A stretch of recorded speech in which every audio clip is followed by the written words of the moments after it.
2018 has already been a stellar year for the PlayStation 4 with games such as Dragon Ball FighterZ, Monster Hunter World. We've already seen a lot of heavy hitters and games that have absolutely delivered. However, along with those games, there have been a few games released that have been really good. However, they've unfortunately gone really under the radar. And now that we're over 2 months into 2018, we want to take a look at some of the more underrated games of this year so far. Games you might have not even heard of, but games that you should absolutely check out some point down the line. We've got 6 games to go over, and this is definitely going to be a series we'll keep updated. We do have 2 PlayStation VR titles on this list as well, so with that being said, let's get right into this. Crossing Souls. Crossing Souls is set in 1986 California. A group of friends discover a mysterious pink stone that allows to travel between 2 realms. The game touts the friends living the summer of their lives in an adventure that will get them involved in a government conspiracy. Right away, looking at Crossing Souls, aesthetically speaking, it has a very unique presentation style, something similar to what you would have seen in the 80s, and it's definitely inspired by that. There's real-time combat, great puzzles, and powerful bosses, so this is a game I would highly recommend to add to your wish list. Maybe at full price it isn't absolutely worth it, but some point down the line I feel like this is a unique experience that everybody should try out.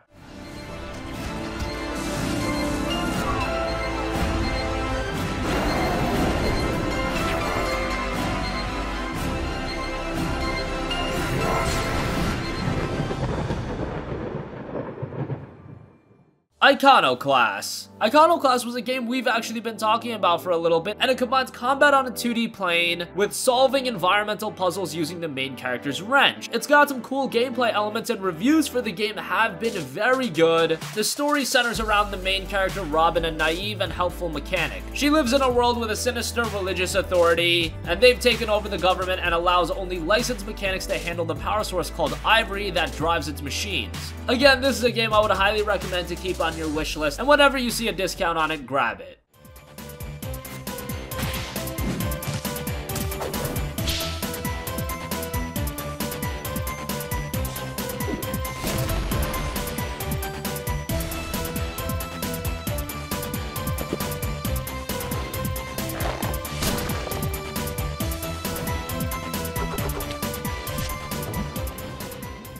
Digimon Story Cyber Sleuth Hacker's Memory. Digimon games for a very long time didn't make much of an impact over here in the States. However, since 2016's Digimon Story Cyber Sleuth, we've been seeing more Digimon games be released. And earlier this year, we saw Digimon Story Cyber Sleuth Hacker's Memory. This is a follow-up to Cyber Sleuth, and what you're going to notice if you played Cyber Sleuth is that Hacker's Memory is a lot more of the same. That's not necessarily a bad thing, since the content in Cyber Sleuth was serviceable. However, you would have liked to see a little bit more originality out of Hacker's Memory. Don't get me wrong, there is a lot of new content as well. You've got all the Digimon that were present in the first game, as well as 92 additional Digimon, and it does have new areas and maps as well, but some of those maps are directly from the first game. If you enjoyed Cyber Sleuth, if you want a monster collecting experience on the PlayStation 4, this is a great one, and hopefully Digimon games continue to be a staple to the PlayStation 4's library. It's a good subset of games. It has potential to be a good subset of RPGs. FeFe. FeFe was a game that was actually getting quite a bit of attention prior to its release, not say comparatively speaking to some of the other juggernauts that have been released this year, but for a smaller indie-like title, it was gaining a little bit of traction. However, after its release, talk about FE really just went away, and the game itself is an action-adventure game where you play a fox-like creature with a forest that is highly responsive to the songs of the creatures and planets within it. Just looking at it, it gives you vibes of a title like Ori and the Blind Forest, and that game was excellent. FE isn't quite up to that quality standard, however, it is a good game in its own right, and it is published by EA's new initiative. I know EA is not the most popular publisher in the world, but games like this, I think it's great to support them. And the game itself has been compared to a lot of excellent titles such as Journey and Shadow of the Colossus. However, after hearing that, you might expect something absolutely incredible, and to that, I would say temper your expectations a little bit, but it is a very good game.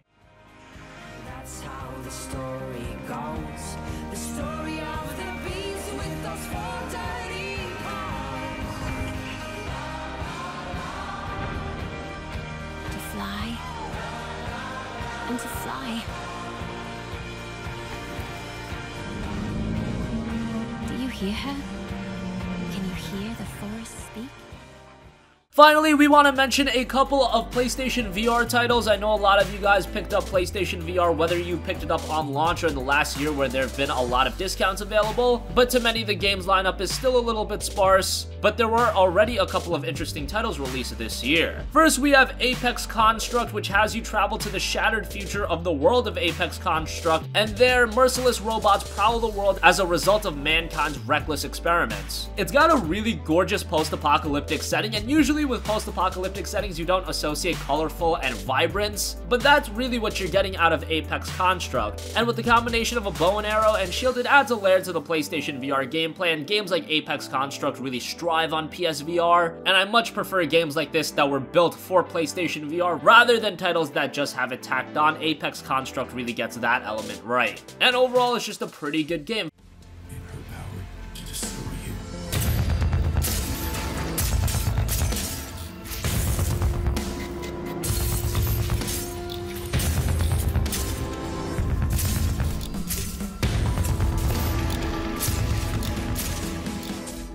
Finally, we also have Moss. Moss is a very charming adventure PSVR game. You navigate through various environments and battle a lot of enemies, and there's also environment manipulation that you'll have to do to solve puzzles, and it's just a very charming game. No, this isn't gonna absolutely engross you, and it's not that immersive VR experience that I think a lot of us are still hoping for, but with titles like Moss, with titles like Apex Construct, you can slowly but surely see the quality of VR experiences go higher and higher, and Moss really does stand out as a pretty good VR title. Once again, I don't think it hits that excellent tier, but a game that's worthwhile checking out on a sale if you do have PSVR.